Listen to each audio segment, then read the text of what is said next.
bonjour à toutes et à tous. Je suis très heureuse de vous retrouver pour cette nouvelle édition de la remise des prix du DRH numérique. Donc cette année, nous réalisons cette remise de prix en format inédit, en format digital. Donc l'ANDRH, pour cette 7e édition, est heureuse de vous faire découvrir les 10 finalistes.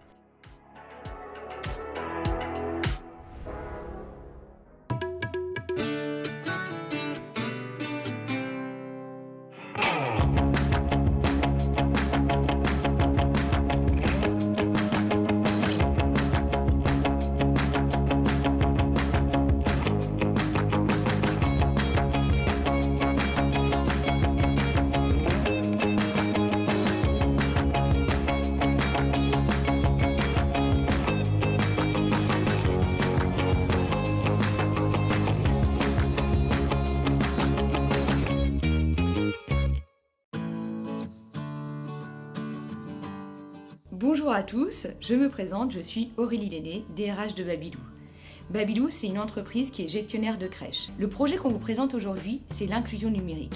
Pour nos 5000 collaborateurs qui travaillent en crèche, aux côtés des enfants, et qui n'ont pour la plupart pas accès à un ordinateur, ni de mail professionnel. Dès le début du projet, nous avons déployé avec eux des applications leur permettant de se connecter d'un ordinateur, d'un smartphone ou d'une tablette, quand ils le souhaitent, pour répondre à notre mission RH.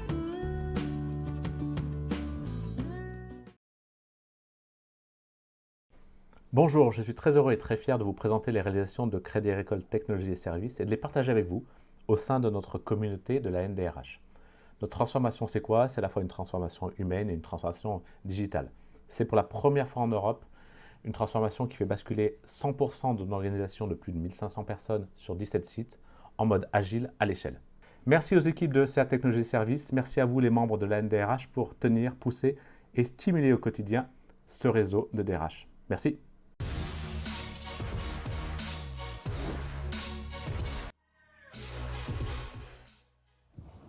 Former tous nos managers au management par les talents naturels. C'est une approche anglo-saxonne qui permet tout simplement d'identifier les talents individuels au profit du collectif.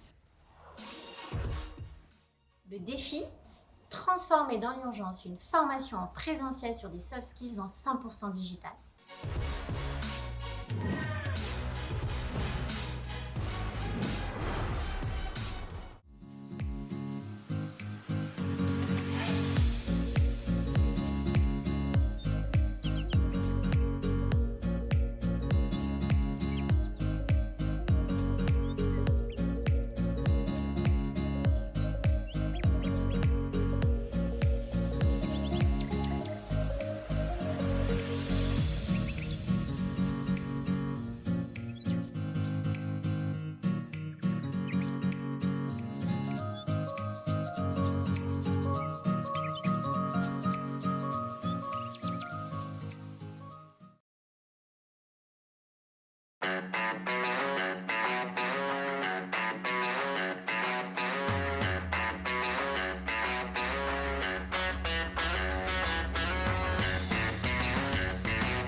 Notre premier projet, la Grande Collecte, consiste à récupérer tous les anciens PC des collaborateurs dans le cadre de la migration vers Windows 10 pour leur donner une seconde vie.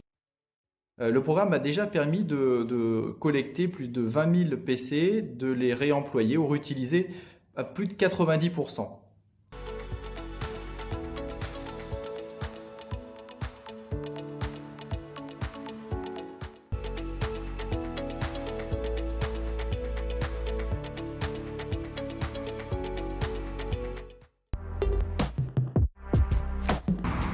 fracture numérique, c'est le principal obstacle à l'emploi. C'est pour ça qu'on a décidé de mettre en place des plateformes digitales pour tous nos opérateurs de production. Javelot, notre plateforme de suivi continu de la performance, permet de définir les objectifs de chacun et de les suivre en temps réel.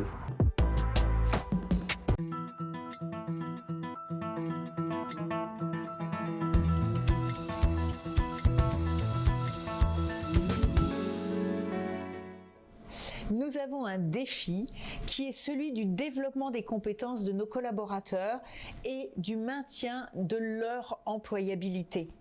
Et vous savez, avec 30 000 salariés et distributeurs, c'est un véritable challenge.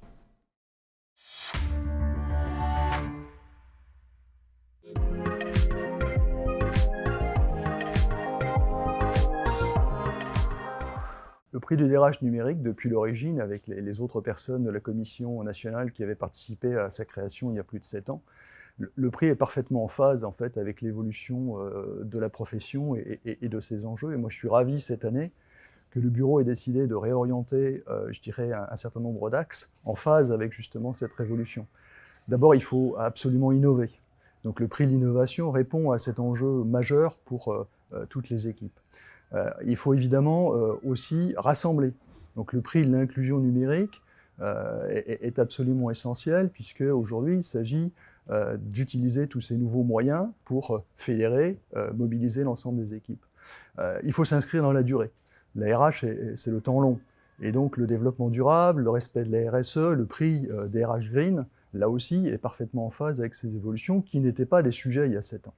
Et puis bien sûr, il s'agit, je dirais, de se projeter, je dirais, dans la stratégie de l'entreprise. Le prix du DRH numérique, depuis l'origine et encore plus aujourd'hui, montre que toutes les équipes RH, de tous les métiers RH, qui ne sont plus simplement la gestion des talents, mais tous les métiers RH sont aujourd'hui non seulement impactés, mais acteurs de la transformation digitale et de la stratégie de l'entreprise, là aussi au service des managers, des collaborateurs et de la stratégie. Le nouveau format du prix du DRH numérique fonctionne aussi un peu comme notre époque, c'est-à-dire qu'il faut collaborer, il faut resserrer, je dirais, les liens entre les personnes. On est dans un monde paradoxal. On est dans le monde du sans contact, on est dans le monde du distanciel, et pourtant jamais autant qu'aujourd'hui, avec la crise sanitaire, on s'aperçoit que les gens ont besoin de liens, d'échanges, de créer, je dirais, des choses ensemble. Et donc ce format resserré, autour d'objectifs précis, aussi autour d'expériences, puisque le bureau et le jury est constitué aussi d'anciens lauréats du prix du DRH numérique, toute cette formule très orientée, je dirais, solutions et démonstration d'exemples de réussite dans le domaine de la transformation digitale, sont pour moi évidemment une grande satisfaction et répondent aux objectifs que nous nous étions fixés.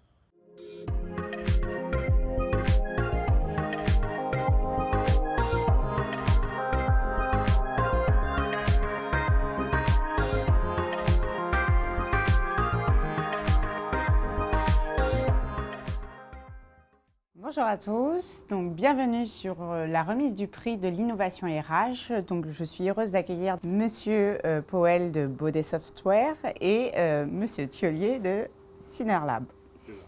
Donc Monsieur Powell, je commence avec vous. Donc vous êtes partenaire de ce prix de l'innovation RH et surtout du prix du DRH numérique. En quoi est-ce important pour vous d'être partenaire de l'ANDRH? Oui, bonjour. Écoutez, en tant qu'éditeur de logiciels SIRH depuis plus de 30 ans maintenant, Baudet Software est un acteur essentiel, majeur en France en termes de digitalisation et de modernisation des processus RH, notamment dans les entreprises. Néanmoins, pour innover en matière de ressources humaines, un bon logiciel n'est pas suffisant. Il est important de s'appuyer sur des femmes, des hommes, notamment des DRH, des RH, des managers de terrain, qui se rendent compte de l'importance de la modernisation des relations humaines dans les entreprises et qui sont capables, je dirais, de les impulser et de les mener à chaque strate hiérarchique de leur organisation. On peut dire qu'en cela, le logiciel est un moyen d'outiller, on va dire, ce processus. Et c'est pour cela que nous considérons important de rendre hommage aux acteurs RH qui sont conscients des enjeux numériques actuels à travers ce prix du DRH numérique. Très bien. Donc, peut-être vous avez des questions à poser à monsieur. Tout à fait. Bonjour, monsieur Thiollier. Bonjour. Est-ce que vous pouvez nous dire, par exemple, en quoi vous êtes fier d'avoir ce prix aujourd'hui? Moi, je suis très fier parce qu'en gros, on est une PME alsacienne, donc, et une entreprise industrielle. Donc, à la base, ce n'est pas l'endroit où on imagine pouvoir faire des ruptures numériques. Et en réalité, moi, c'est pour ça que j'ai voulu rejoindre une PME, alors pas particulièrement en Alsace, je n'avais jamais mis un pied en Alsace de ma vie, donc, mais je voulais en tout cas rejoindre une entreprise qui n'était pas parisienne, même si je n'ai rien contre les entreprises parisiennes, et industrielle, parce que je trouve que c'est là où finalement, il me semblait qu'on pouvait avoir le plus d'impact sociétal auprès d'une population qui est évidemment constituée essentiellement d'opérateurs de fabrication, d'ouvriers, et pour qui, finalement, l'enjeu à terme, c'est d'être à l'aise sur les outils numériques. Donc, on a essayé humblement et modestement, avec les moyens d'une PME, de mettre en place un certain nombre d'initiatives.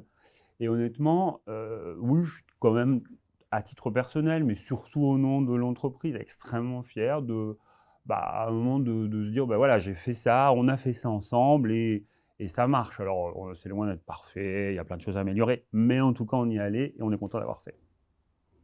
Bravo, en tous les cas. C'est super gentil, je suis très touché. Est-ce que vous auriez un mot pour les équipes de la NDRH ? Alors moi, je pense que, alors déjà, merci à la NDRH, parce que ça fait quand même... D'abord, je trouve que la NDRH, moi, je les connais depuis très, très, très longtemps, forcément, je suis très, très, très vieux. Donc, ça fait très longtemps que je suis DRH, ou RH en tout cas. Et donc, franchement, je trouve que c'est un des réseaux qui marche bien. Moi, je l'ai connu, il marchait de façon physique, parce que les outils numériques n'existaient pas. Et aujourd'hui, se dire qu'on est capable de travailler aussi bien à distance qu'en présentiel, moi, je trouve que c'est un enjeu extraordinaire. Alors bon, on vit une année de crise, c'est compliqué, on le sait tous. Mais en tout cas, qu'est-ce que ça peut nous ouvrir comme champ d'opportunité? Qu'est-ce qu'on peut se projeter dans l'avenir? C'est un cas unique d'intergénérationnel, puisque classiquement, comme vous en doutez, moi, je ne suis pas le roi des outils, parce que forcément, c'est plutôt les gens de 25 ans qui savent faire. Et donc, c'est vraiment l'opportunité de travailler ensemble et de se rendre compte que, allez, derrière des outils, il y a des hommes et des femmes, comme vous l'avez dit, et que finalement, on peut avancer et faire les choses bien. Franchement, si c'est ça qu'on arrive à faire à cause de cette crise, on n'oubliera pas tout ce qui s'est passé. Mais qu'est-ce que ce sera rassurant de se dire qu'enfin, on a trouvé un moyen de bridger les deux, quoi. Bien, merci. Merci beaucoup pour tous ces mots. Merci beaucoup. Oui, quand même. Merci beaucoup. Merci. Le précieux. Je suis très fier en tout cas, franchement. Merci à tous.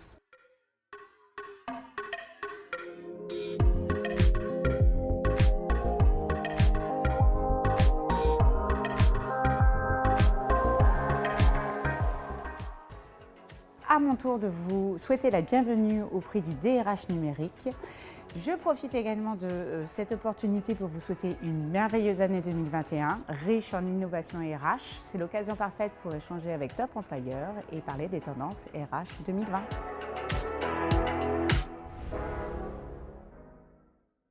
Je suis très heureux de vous accueillir aujourd'hui dans les bureaux France du Top Employers Institute dans le cadre de la remise du prix du DRH numérique de l'année. Je suis Vincent Binetruy, je suis directeur pour la France du Top Employers Institute et je vais être très heureux de vous présenter quelques éléments de tendance en avant-première justement issus des audits que nous avons pu réaliser dans les entreprises participant à notre programme de certification, audits qui ont eu lieu sur la deuxième partie de l'année dernière et qui donc ont pu prendre en compte finalement l'impact de l'année extraordinaire, de tous les sens du terme que nous avons vécu l'année dernière en termes de ressources humaines.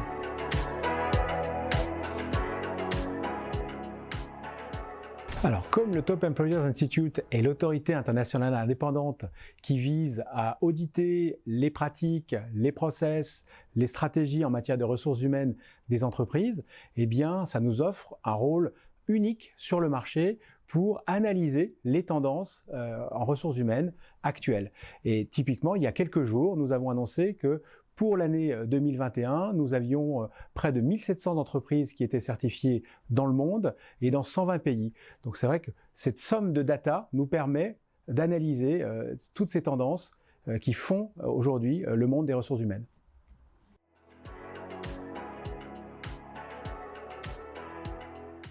Alors, 3 impacts majeurs de tout ce qui s'est passé l'année dernière. Le premier, c'est que enfin et durablement, les RH se positionnent dorénavant comme un véritable business maker et sont passés donc de business partner à business maker. Déjà parce que les DRH ont été présents dans la quasi-totalité des cellules de crise qui ont été montées l'année dernière, voire pour la plupart les ont pilotées. Parce qu'également la manière dont les ressources humaines contribuent à la réalisation des objectifs de l'entreprise et devient de plus en plus explicite au travers de la mise en place d'indicateurs clés. C'est le cas par exemple chez 90% des top employeurs France cette année.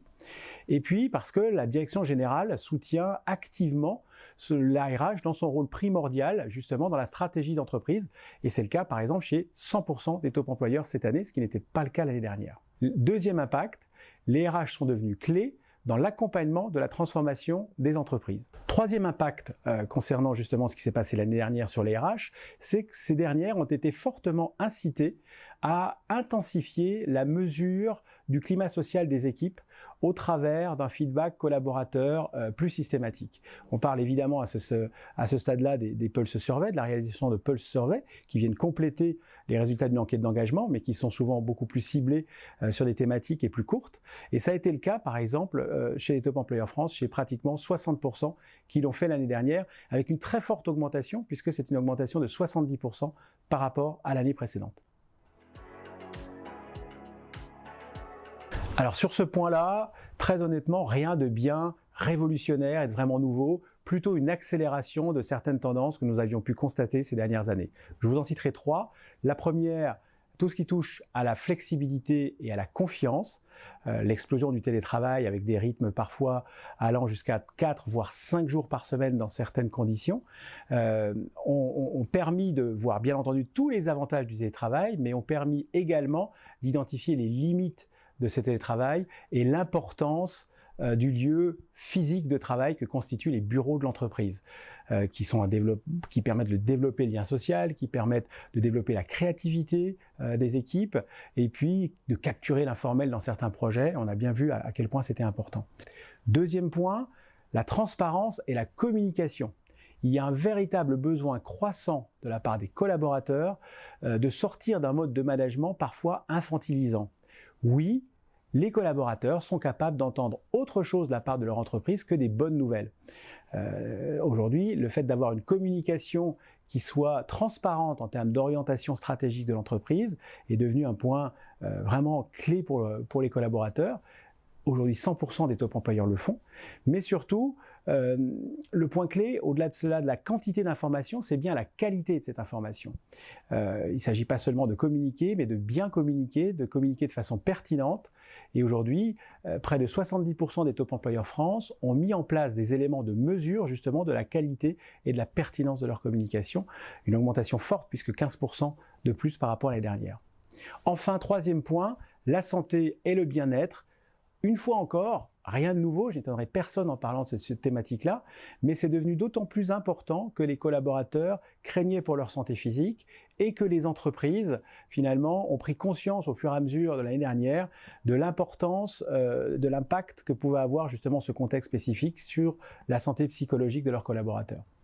Et à ce titre, on le revoit très bien puisque dans les priorités justement de ces top employeurs, dans le top 3, on trouve justement santé, sécurité, qualité de vie au travail, en très forte augmentation de pratiquement 10% par rapport à l'année précédente. Et puis, au-delà de ces priorités, il s'agit de savoir comment on adresse cette priorité. Et ils sont près de 75% justement à avoir mis en place une stratégie consacrée au bien-être au travail et à la santé de leurs collaborateurs, dans une approche holistique, c'est-à-dire qui va vraiment englober les aspects personnels, professionnels, physiques et psychologiques. Donc c'est une augmentation aujourd'hui de 30% par rapport à l'année dernière. Donc on voit bien en effet que ça a été une évolution importante.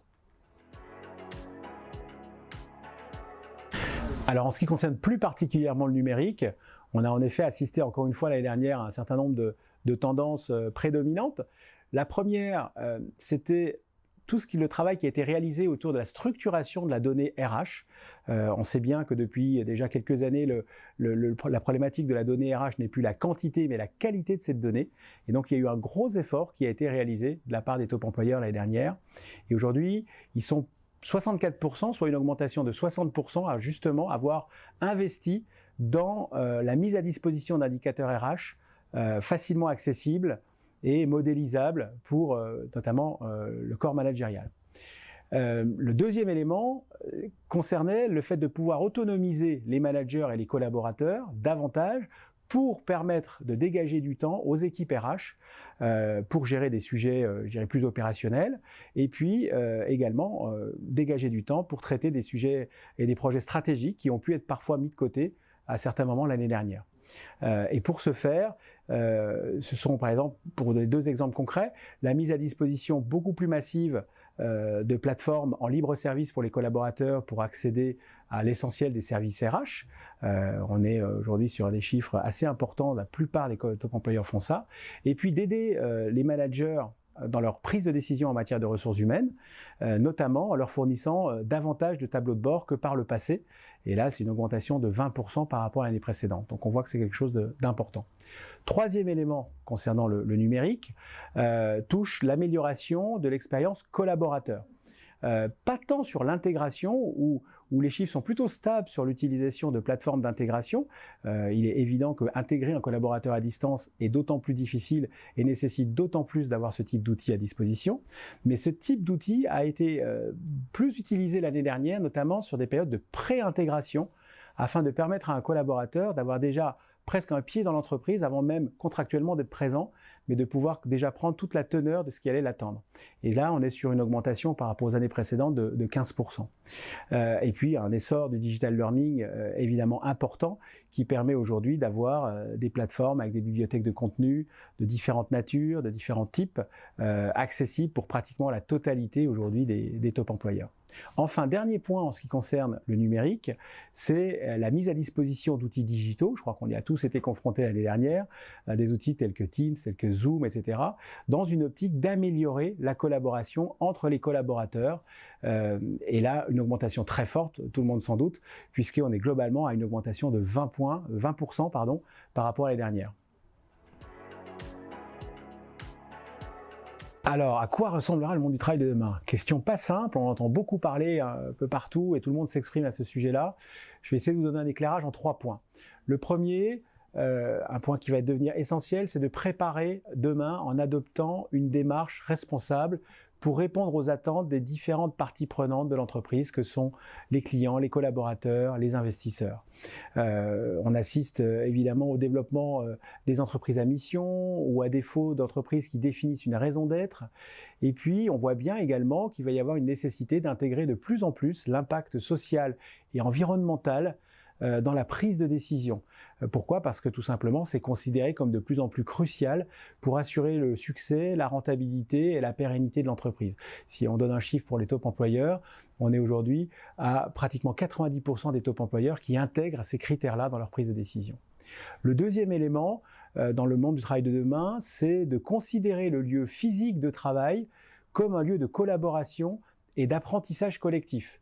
On voit bien que dans ce nouveau rythme de télétravail et de cette scission entre je suis présent physiquement au bureau et je télétravaille à distance, on a un consensus qui, globalement, est en train de se définir à 2 à 3 jours par semaine dans un sens ou dans l'autre, en fonction de comment on se place, avec finalement une différence entre je suis au bureau pour apprendre, pour créer en groupe, et quand je suis à distance, c'est plutôt pour produire. Et on voit bien que justement, ce lieu de travail, il y a véritablement une balance qui se fait maintenant entre ces deux lieux et ces différents types d'activités. Le troisième élément concernant le monde du travail de demain, et je terminerai par ça, c'est de remettre l'humain au centre. On a beaucoup parlé de l'essor des technologies, on est en train d'élire le DRH numérique de l'année, mais c'est de remettre l'humain au centre parce que finalement les deux sont très loin d'être antinomiques. Je suis très heureux d'avoir pu vous présenter en avant-première quelques éléments des tendances RH de cette année que vous pourrez retrouver très prochainement dans un ouvrage que nous publions chaque année, un livre blanc sur justement les tendances en matière de ressources humaines. Pour ce faire, vous pouvez nous suivre sur les différents réseaux sociaux sur lesquels nous sommes actifs, LinkedIn notamment. Et puis maintenant, je vous dis à bientôt et surtout, je souhaite bonne chance aux 10 finalistes de ce prix.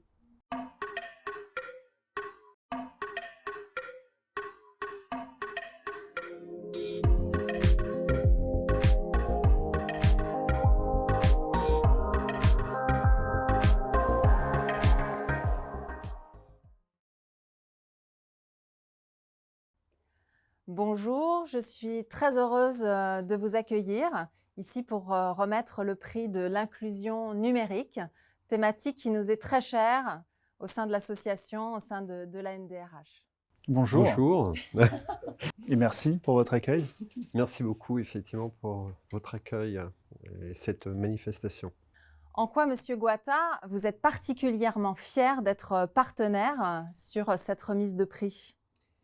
Eh bien, pour répondre à votre question, je suis d'abord très touché de participer à cette nouvelle édition des prix du DRH numérique. On a eu l'occasion de remettre des prix à plusieurs reprises et à chaque fois, on se rend compte qu'effectivement, le progrès fait que cette manifestation, cet événement permet de rassembler des acteurs qui réconcilient l'humain avec le numérique. Et c'est très important, notamment dans le cadre du monde du travail.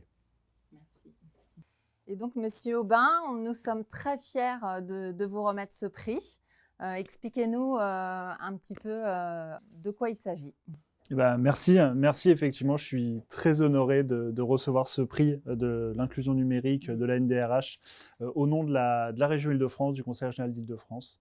Je voulais remercier tous les organisateurs du concours, je voulais remercier vous-même pour m'accueillir ici et pour effectivement me remettre ce prix. Je voulais également remercier le jury de professionnels RH, c'est pour nous quelque chose de très important d'être aujourd'hui honoré par ce jury de la NDRH. Ce projet d'application RH, il nous tient particulièrement à cœur au Conseil régional d'Île-de-France. Je voulais y associer tous les personnels des ressources humaines qui ont travaillé avec nous, puisque c'est un projet qui est né suite à un hackathon collaboratif qui a été mené à la région. Je voulais remercier également tous les partenaires internes qui ont permis de rendre ce projet techniquement possible, ce qui n'était pas toujours une mince affaire, mais on y est parvenu, on en est très fiers. On a travaillé également avec l'ensemble des agents des lycées de la région Île-de-France, donc nos 8500 agents qui ont participé vraiment à l'évolution continue du dispositif lié à cette application RH. Et je voulais vraiment les remercier parce qu'ils ont toujours répondu présent à nos sollicitations. Et c'était pour nous une condition première de notre projet d'application qui soit inclus tout au long du projet. Donc vraiment, merci à eux. Et puis bien sûr, j'aurai un remerciement particulier pour Céline Sundu, qui est la première intrapreneuse de la région Île-de-France et qui donc a monté ce projet d'implication en interne. Et elle a su vraiment nous montrer que notre projet de transformation RH qu'on mène depuis quelques années à la région était totalement lié finalement avec les défis de transformation numérique que récompense ce prix, puisque ça permettait de montrer que la confiance qu'on accorde à nos agences, c'est vraiment la condition première de toutes les innovations qu'on peut essayer de mettre en place dans nos organisations. Donc merci à eux pour tout ça. Encore bravo. Merci à vous. Merci. Tenez. Merci. Voilà. C'est magnifique. Félicitations. Merci.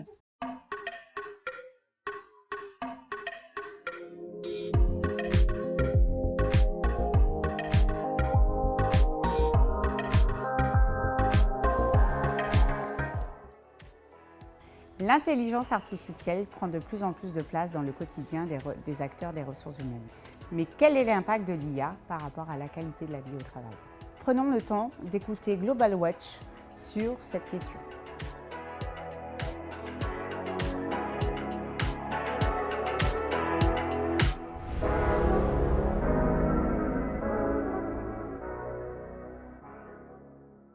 Bonjour, mon nom est Marie-Claude Pelletier, je suis présidente fondatrice de Global Watch, une plateforme internationale collaborative de bonnes pratiques en matière de santé et qualité de vie au travail qui est alimentée par la science et les pratiques dans le monde. Alors pourquoi on s'est intéressé au sujet de l'intelligence artificielle et son lien avec la santé et qualité de vie au travail? C'est qu'on s'est dit, avec le contexte dans lequel on vit présentement et la grande transformation numérique que l'ensemble de la société est en train de vivre, on s'est dit que l'intelligence artificielle pouvait avoir un impact considérable sur les organisations et on s'est dit comment dans cette grande transformation-là, on peut s'assurer comme employeur, comme société, qu'on va préserver la santé et la qualité de vie au travail. Alors, on a consulté différents experts, chercheurs et praticiens dans le monde pour nous aider à explorer ce sujet-là, de manière à pouvoir développer ou assembler ou fournir des outils aux équipes de ressources humaines pour être capable d'anticiper, préparer et déployer ce projet-là de manière à préserver l'humain au travail dans cette grande transformation-là. On sait que ça peut receler différents enjeux, puis c'est vrai, mais on sait aussi que ça peut receler différentes opportunités qu'on peut décider de saisir dans cette grande transformation. Alors, dans les outils qu'on a développés, on s'est dit, on va d'abord commencer par voir ce que la science nous dit. Alors, qu'est-ce que la science nous dit? Quelles sont les études à l'échelle internationale qu'est-ce que les études à l'échelle internationale nous apprennent sur l'impact de l'intelligence artificielle sur la santé et la qualité de vie au travail? On commence par ça, et puis après, on a développé une série d'outils pour aider à comprendre et préparer ce déploiement-là à l'intérieur des organisations de façon le plus harmonieuse et optimale possible. Alors, on va écouter Justine Diman, qui est doctorante à l'Université Laval au Québec et qui a fait son sujet de thèse là-dessus et qui va nous partager ce que la science nous dit.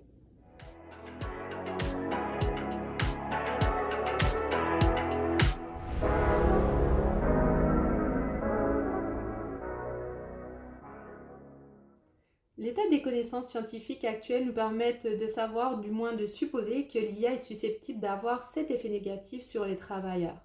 Donc l'IA serait source de stress, d'épuisement, de fatigue, de détresse psychologique, d'inefficacité, de faible innovation, de l'atteinte aux libertés individuelles, mais également de l'apparition de nouveaux risques psychosociaux.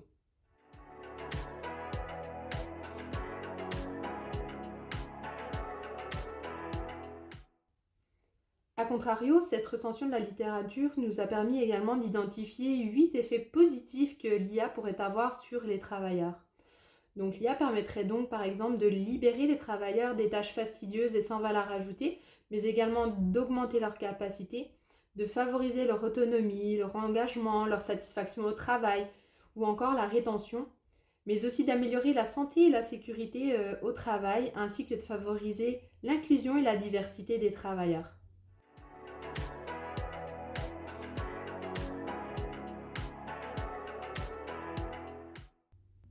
L'impact réel de l'intelligence artificielle sur la santé et la qualité de vie des travailleurs reste méconnu jusqu'à ce jour, puisque très peu d'études ont été réalisées auprès de travailleurs utilisant quotidiennement l'intelligence artificielle dans leur emploi.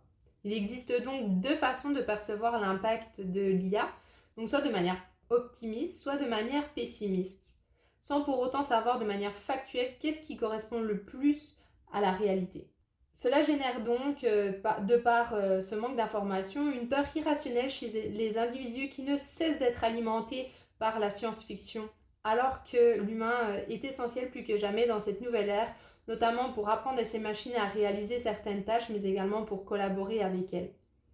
L'IA n'est donc pas un adversaire, mais bien un partenaire qui représente beaucoup de bénéfices et d'opportunités pour notre société, puisqu'elle nous permet à nous, les humains, finalement, de nous concentrer sur ce à quoi nous sommes bons et de délaisser finalement toutes ces tâches à valeur qui finalement n'ont peu de valeur ajoutée ou qui sont moins intéressantes pour nous.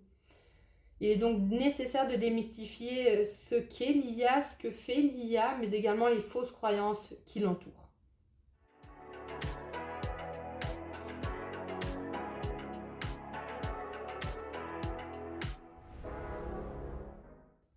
Plusieurs pistes de solutions peuvent être mises en place par les organisations dès aujourd'hui. Donc pour commencer, vous devez acculturer vos collaborateurs. Autrement dit, il s'agit de les aider à s'adapter à cette nouvelle culture de l'intelligence artificielle et à leur faire comprendre la nécessité de se transformer. Deuxièmement, votre organisation doit définir une stratégie en intelligence artificielle. Vous devez finalement vous questionner sur quel est l'impact de l'IA sur votre secteur d'activité, quels sont les bénéfices que vous pouvez en tirer, mais également quels sont les défis que vous êtes susceptibles de rencontrer. Et plus important encore, il faut vous demander pourquoi vous souhaitez implanter l'intelligence artificielle, quel est l'objectif de cette utilisation. Et dernièrement, vous pouvez également impliquer, et même vous devriez impliquer vos employés dès le départ dans cette transformation technologique si vous souhaitez qu'ils soient finalement des partenaires et non pas des adversaires à travers ce changement.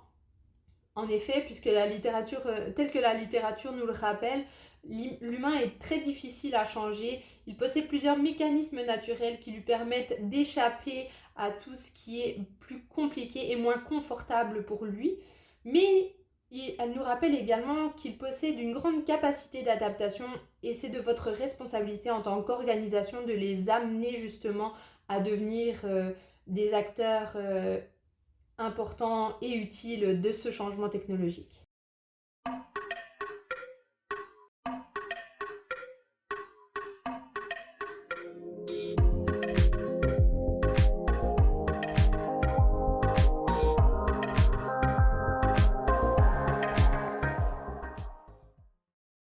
Bonjour, je suis ravi d'être parmi vous ce matin.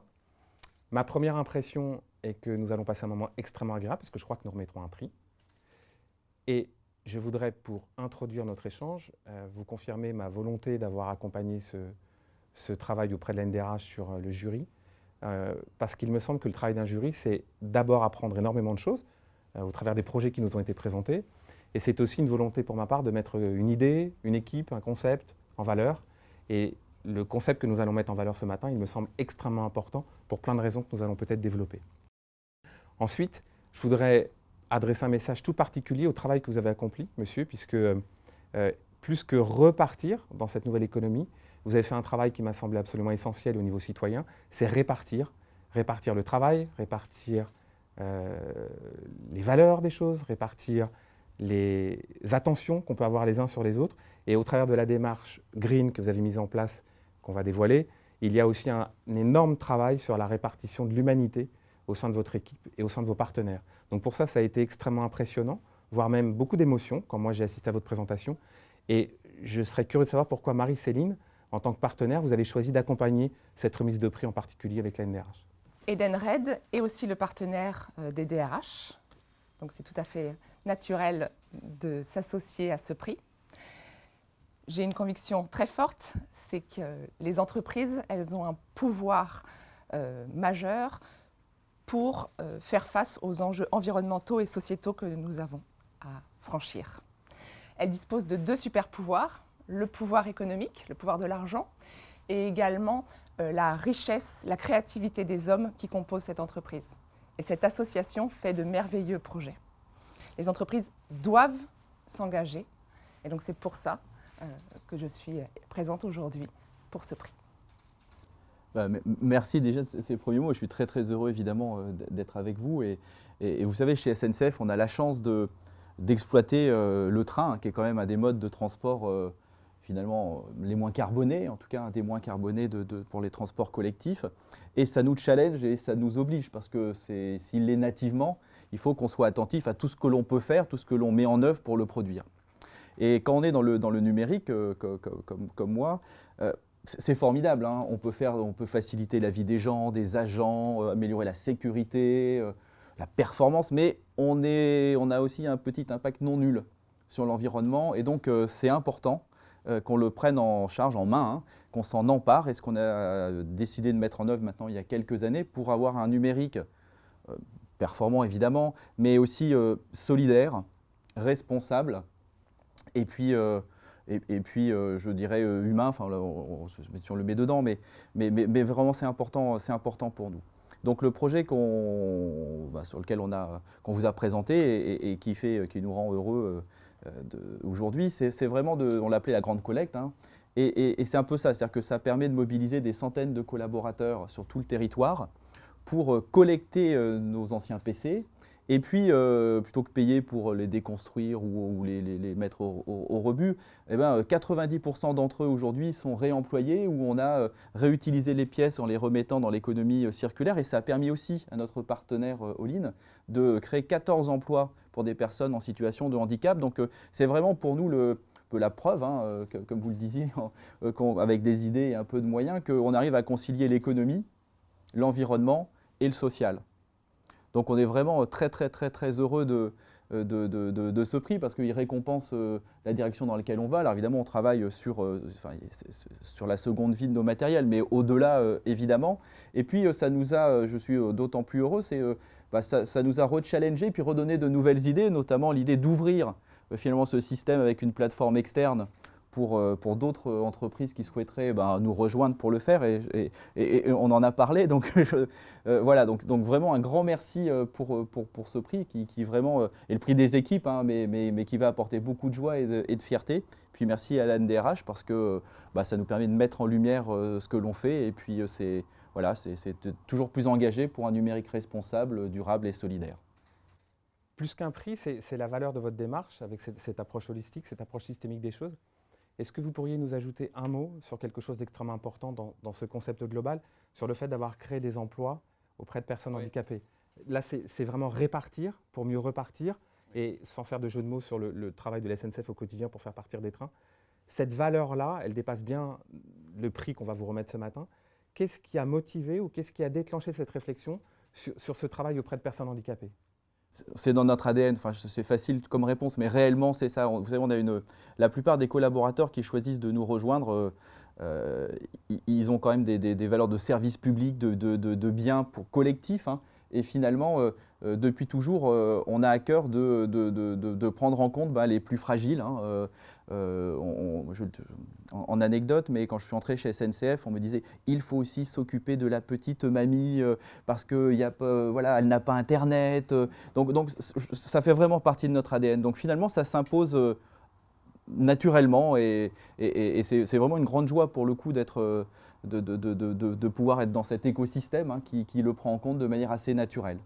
Moi, quand j'ai pris connaissance de l'intégralité de votre dossier, j'ai été vraiment extrêmement séduite par tous les temps forts qui jalonnent votre projet. De la dimension d'anticipation de ce changement de parc et donc l'engouement avec de la direction qui a suivi, la transversalité, toutes les directions qui sont mobilisées sur ce projet, la cohésion au niveau national, toutes les structures, la dimension locale avec le partenaire que vous avez eu. Il n'y a pas eu d'exportation de vos PC, vous avez voulu ancrer ce projet en France en créant tous les emplois et également toute la dimension de déclencheur que j'ai ressenti au sein de la SNCF sur ce sujet est important, le numérique responsable, jusqu'à la création du service numérique responsable au sein de votre direction. Et puis encore, tous les échos qui vont émaner en pouvant mobiliser d'autres entreprises.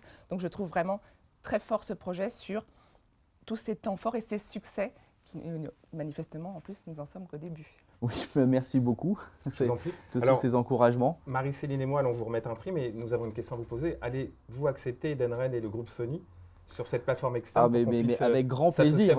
C'est avec grand plaisir, parce qu'en fait, on va l'autofinancer d'ailleurs avec le système, puisque ça nous permet à la fois de créer des emplois, mais aussi de remettre de l'argent dans le système pour pouvoir permettre, évidemment gratuitement, hein, d'en bénéficier. Donc rendez-vous dans 2 mois sur notre plateforme. Rendez-vous fixé. Super, merci. Félicitations pour cette démarche absolument remarquable. Merci à vous. Je suis très honorée de vous remettre le prix du DRH Green 2020. Merci beaucoup. Je suis vraiment très heureux et vraiment très heureux pour les équipes. Bravo. Ouais. Merci pour la démarche et à toute l'équipe.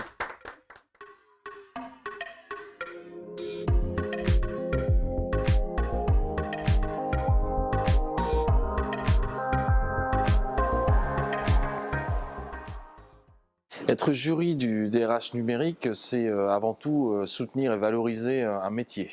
Le métier de DRH qui tient ensemble les évolutions technologiques et les évolutions sociales.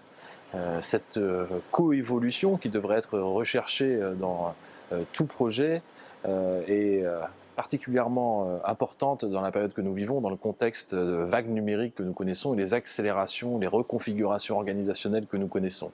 Avec ses compétences en dialogue social et ses compétences sur le métier, ses compétences sur la conception des organisations avec les managers, le DRH et le DRH numérique doit faire la preuve avec les acteurs qu'il fédère des concepts innovants qu'il promeut. Il doit en faire la preuve du côté des résultats en termes de performance de l'entreprise, mais aussi du côté des résultats en termes de développement humain. C'est ça le DRH numérique. Comment ne pas parler d'eux ? Les professionnels de santé. Ils ont été et ils le sont encore en première ligne. Je vous propose maintenant de passer à la remise du prix d'honneur.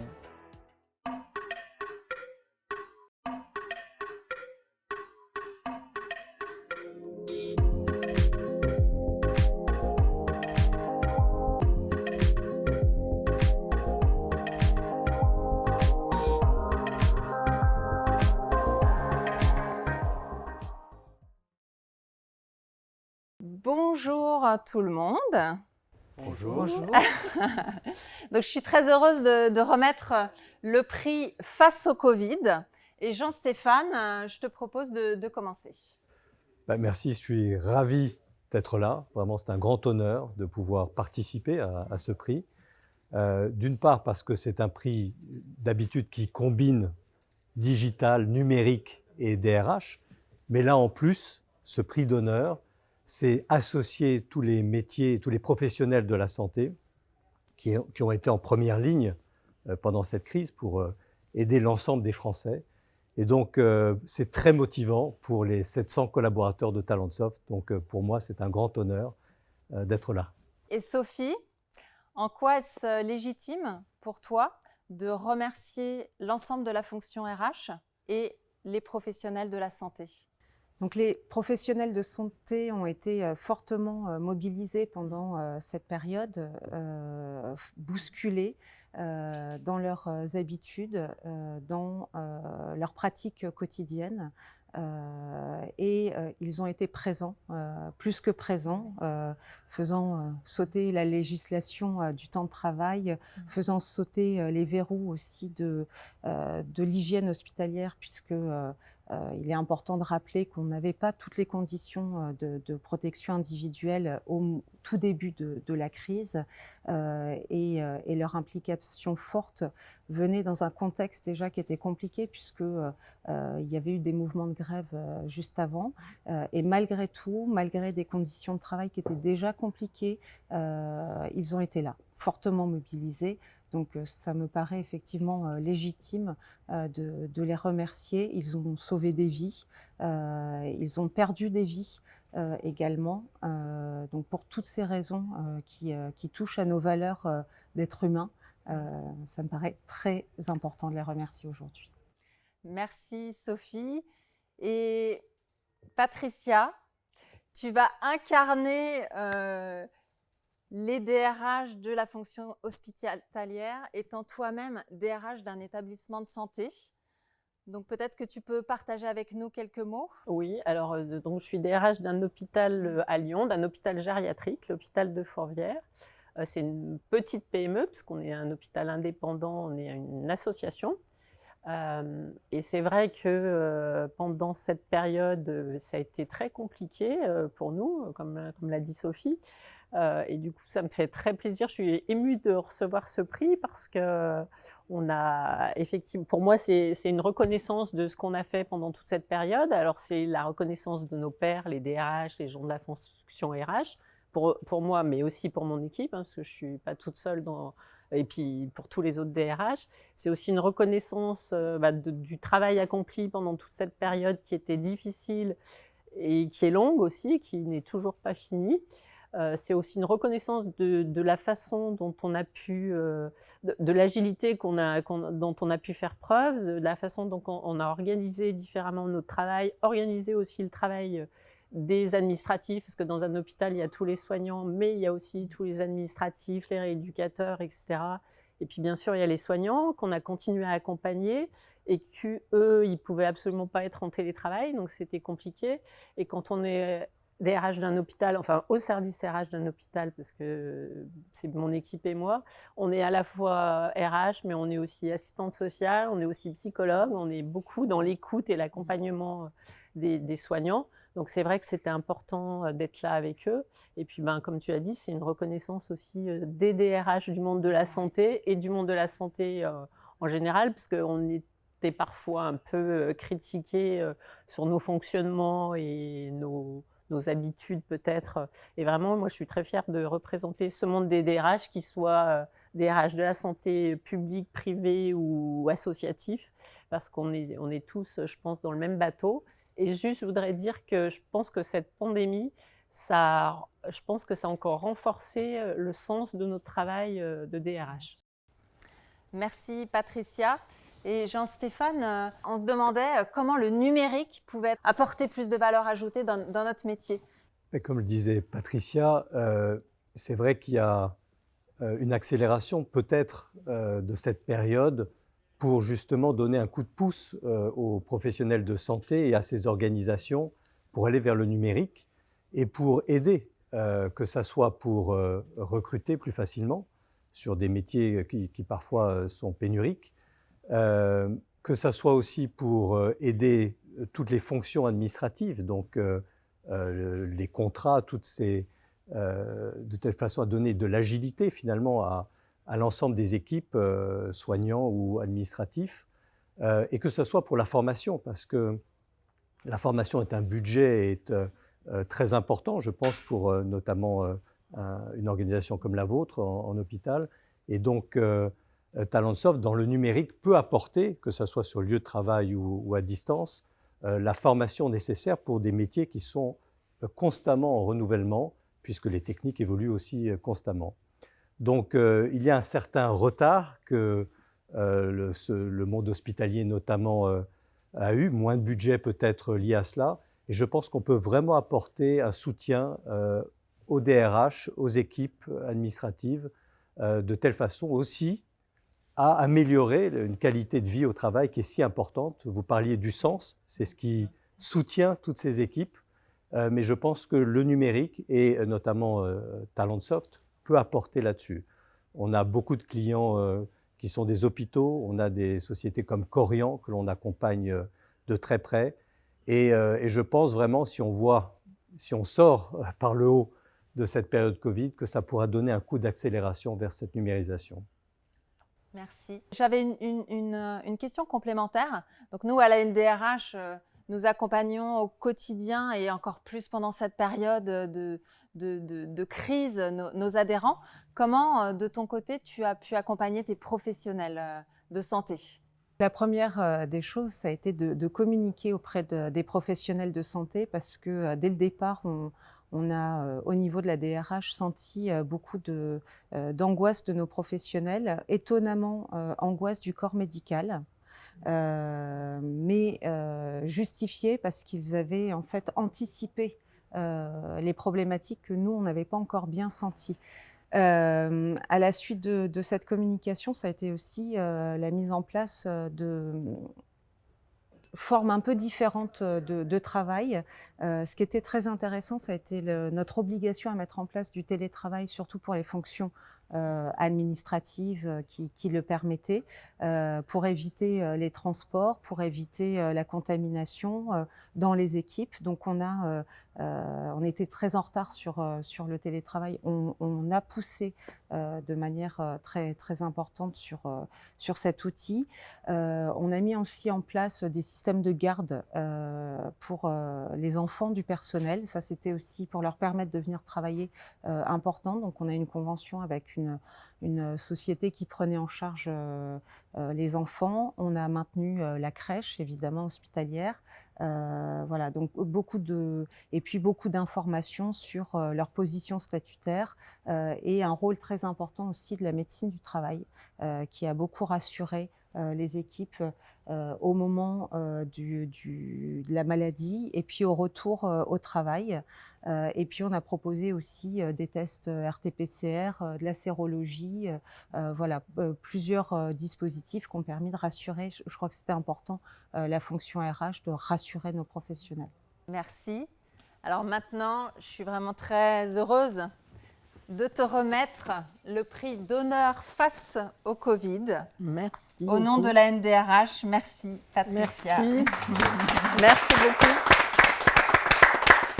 Alors, moi, non seulement je veux remercier la NDRH parce que c'est vrai que moi, en tout cas, moi, ça m'a beaucoup aidé pendant cette période, les webinars, les visioconférences, tous les supports mis à disposition sur le site de la NDRH. Avec mon équipe, ça nous permettait d'être up-to-date en matière de droit du travail covidien, on va dire ça comme ça.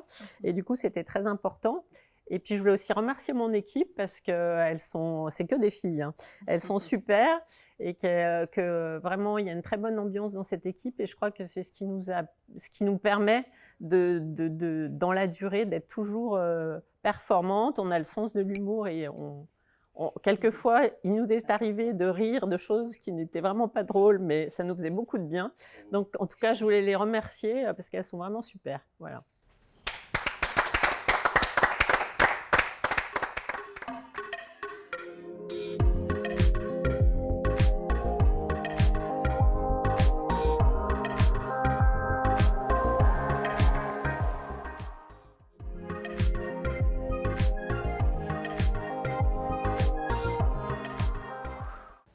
Alors en fait, je suis le lauréat du prix du DRH numérique 2019 et ça me semblait important de participer au choix de mon successeur. C'est un petit peu comme quand on cède une entreprise, on a envie de participer au choix, d'accompagner ce choix, d'accompagner peut-être même celui qui remportera ce prix. Donc c'est pour ça que j'ai souhaité participer au jury du prix du DRH numérique cette année. Je crois que c'est le seul prix où il n'y a pas d'appel du vainqueur, discret bien évidemment, avant la cérémonie, avant la remise des prix. Je peux en témoigner, j'ai été le premier surpris d'avoir remporté ce prix et le secret a été gardé vraiment jusqu'à la dernière seconde. Donc ne vous étonnez pas si vous n'êtes pas prévenu à l'avance, vous ne dites pas que vous avez perdu, que vous faites partie des 9 qui ont remis un très beau dossier, mais que ça ne sera pas celui qui aura été retenu. Il faut y croire jusqu'au bout et préparer surtout un petit mot à nous dire pour nous remercier du choix que nous aurons fait. On ne le fait pas du tout pour soi. On le fait parce qu'on a un projet, qu'il y a une équipe qui a travaillé derrière, avec soi. Quand j'ai participé à ce prix, loin de moi l'idée d'être reconnu à titre personnel. Ce que je voulais mettre en avant, c'était la valeur d'un projet. Ce que je voulais mettre en avant, c'était le travail des gens de mon équipe qui avaient travaillé sur ce sujet, le travail de l'entreprise, le travail des collaborateurs qui avaient bénéficié de ce que nous présentions. Et je n'avais pas mesuré qu'effectivement, derrière ceci, il y aurait une reconnaissance personnelle. C'est un petit bonus, mais surtout, le plus important, c'est qu'effectivement, ça générait énormément de fierté dans l'entreprise. C'est ça qui compte, on participe à ce prix pour cela, pour mettre en valeur une entreprise, pour mettre en valeur une belle initiative, pour mettre en valeur un projet. Et puis, la partie supplémentaire également, c'est qu'après, vous êtes sollicité par d'autres entreprises qui se disent « mais tiens, je peux aussi m'inspirer de cela ». Donc, il faut aussi prendre en compte cette dimension de se dire « j'apporte quelque chose en interne, j'apporte quelque chose en externe ». Et puis, il y a un petit plus, ça va flatter un petit peu l'ego, mais ça ne fait pas de mal, surtout dans des périodes comme aujourd'hui. Ben oui, on est aussi très fiers à titre personnel. Pour cette nouvelle formule, nous avons décidé de greffer au jury l'avis de nos adhérents pour définir le prix du DRH numérique. Le DRH numérique, c'est à la fois un DRH innovant, inclusif, avec une touche green. Je vous propose maintenant de passer à cette remise du prix du DRH numérique.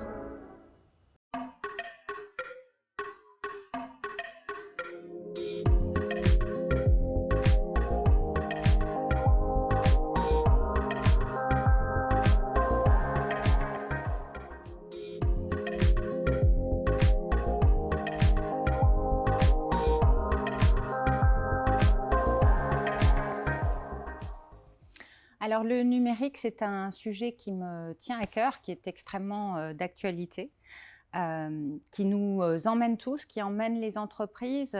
De mon point de vue, c'est largement un facteur de progrès, d'innovation, de développement. Et en matière RH, c'est évidemment très créateur d'opportunités. Le projet de Crédit Agricole Technologie Service, c'est véritablement un projet global. En tout cas, moi, je l'ai perçu comme tel, c'est-à-dire qui embrasse l'ensemble de l'entreprise. Et c'est en ça que je trouve que le prix est extrêmement mérité pour Marc, parce qu'il y a eu un travail vraiment formidable sur tous les aspects de l'entreprise et pas seulement RH.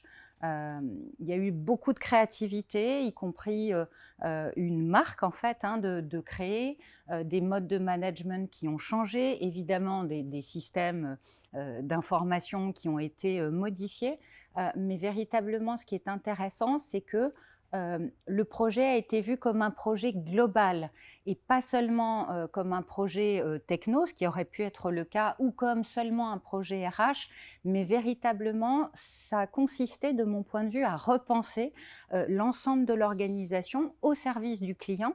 Et ça, c'est important de le dire, pour plus de performance de l'entreprise.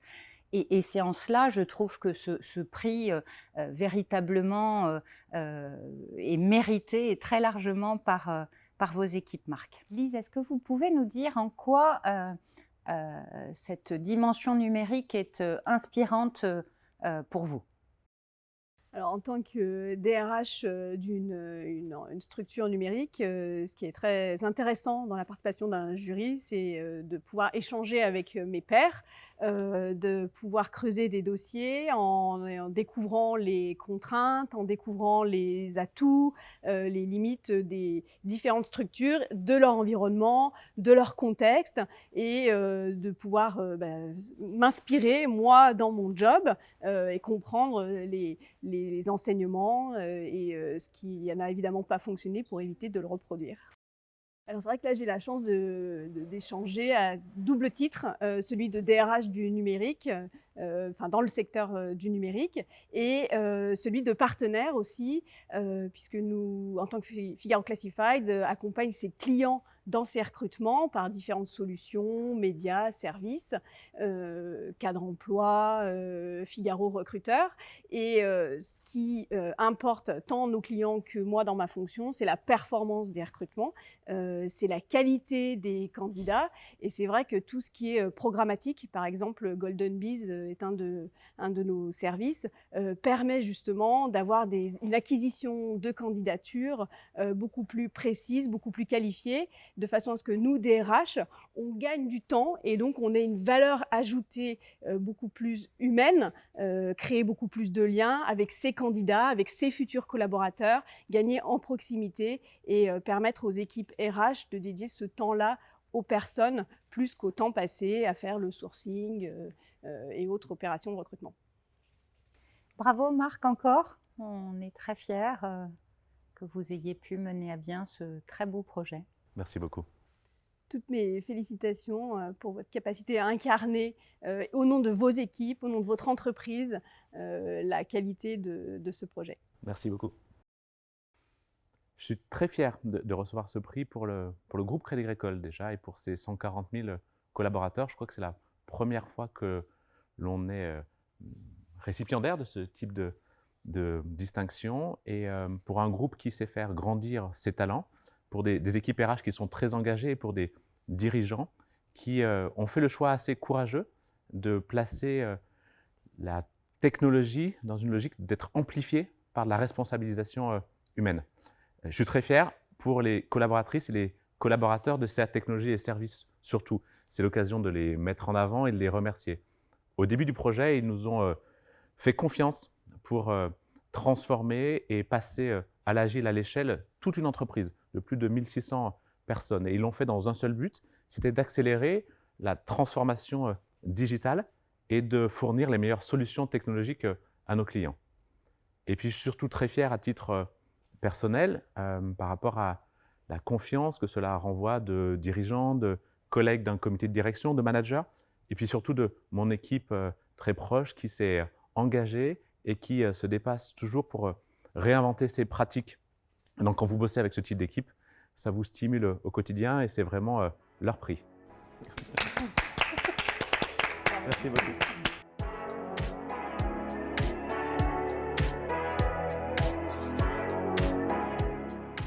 Anne-Jean, l'émission touche à sa fin. Tu as été au cœur de cette organisation de ce prix du DRH numérique. Merci surtout à l'ensemble de nos candidats, aux 10 finalistes, aux 5 lauréats et un grand merci à notre jury qui nous a suivis durant tout cet événement. Merci également aux membres du Bureau national, aux groupes locaux pour leur soutien et à tous nos partenaires. Et on se retrouve bientôt avec plus de numérique dans la fonction RH. Merci Christine. Merci Anne-Jean. À bientôt.